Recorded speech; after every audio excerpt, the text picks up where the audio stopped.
water flows down and bad water also flows down. That is basically a rule of life because, gravity exists. But what if the water sources in your maps are not high enough for your needs? What if you want a dam that is higher than the water sources that you have? And yes, you can move water up using a mechanical fluid pump, but that needs power. And ain't nobody got time for that. Alright, we've just moved to a map where the water source is more manageable and pressurizing it actually makes sense. So let's do that over here. Now the first thing over here that I want to do is clean up this messy terrain a little bit, just to make it more manageable. So let's say I want to just fix this section over here, and let's do the same thing over here as well. Next up, what we would do is provide a way for the bad water to go off the map. For that, this place over here seems decent enough. Just 2 columns over here should be fine, but there isn't really any harm in increasing this up to 3. There we go, that's where the bad water is going to just go away. Next up, what you're going to need is sluices, and these ones are going to be closing below contamination,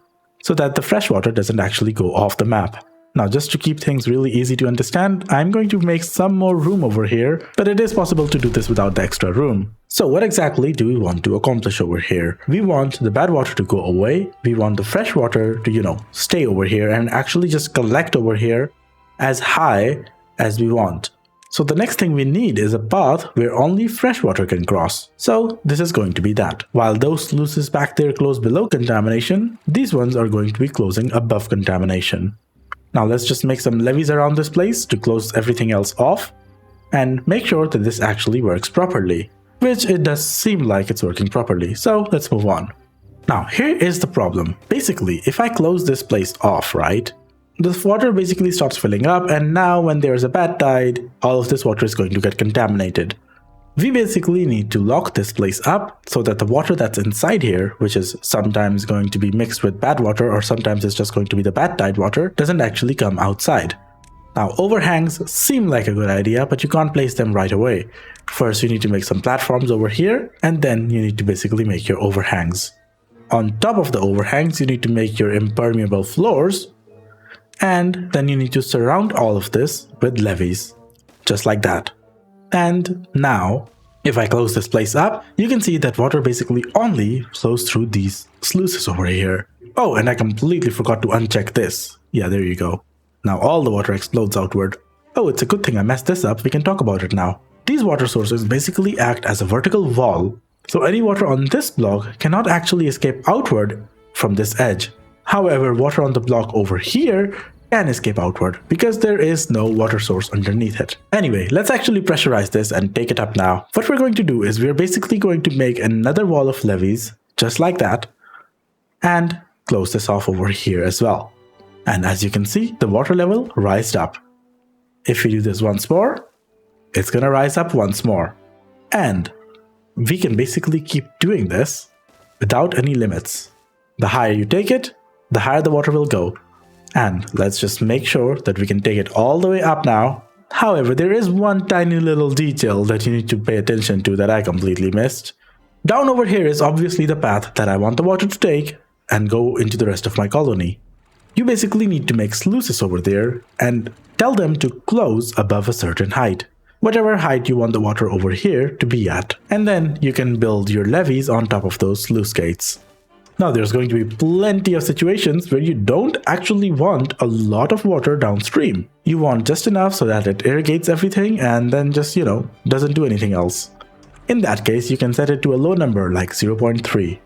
And if we come back over here and take a look at this water, there you go. Because the water that's flowing downstream isn't all of the water, yeah, our reservoir over here fills up. And eventually it will just overflow, which is once more not something that you want. So let's just build this all the way up to the top now. And right at the top over here, what I'm going to do is I'm going to make some dams. And now let's just let the water fill up. And there you go. This is your pressurized water source. You can take it up as high as you want.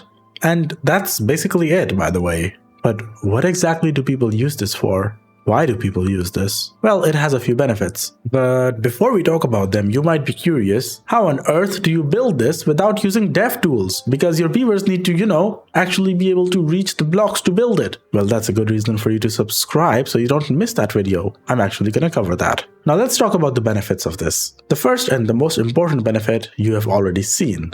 actually. You see, right now we're in the middle of a drought, and well, this drought wasn't really that long. Yeah, we still have water flowing. That's insane, right? Later on, by using some extra dams over here and, controlling the outflow of water from your colony, you can actually make this even better. And that would be a point when you would move these dams away and point them into another direction and just take them off the map as well. Because at that phase, you are going to be the one who is controlling how much water remains in your river and how much water escapes from it. And honestly, once you accomplish that, Timberborn becomes a completely different game. The second benefit is staring us in our faces right now, which is this thing. This is called an aqueduct.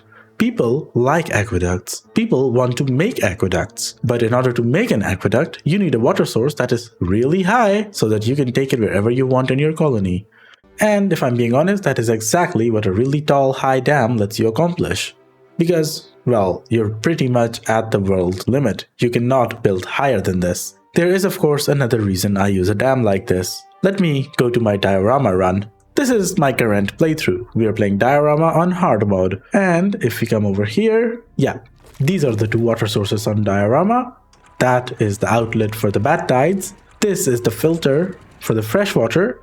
And then I have an extra pair of sluices over here, which honestly don't really need to be here. This is the dam that is keeping this entire colony irrigated. And as you can see, I don't have an outflow for the water. I do not let water escape the colony. We actually stop it right over here with these floodgates set at the maximum height. So this entire dam over here is basically a massive irrigation tower that irrigates this entire land. And you might have noticed that we have this attachment thingy-majiggy over here. This is basically an extension of the first dam that only gets filled up through these holes over here when we're not in a drought or a bad tide. That is the only time when these water pumps over here can function. And there are no other water pumps in the entire colony. If you have played Timberborn on hard mode, then you know why this needs to be done. But I'm gonna sum it up in a single sentence. You basically don't want your colony to drink up all of your irrigation water and then be left without food.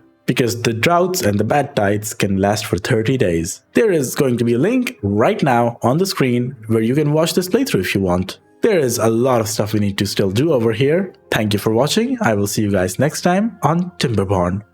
Bye!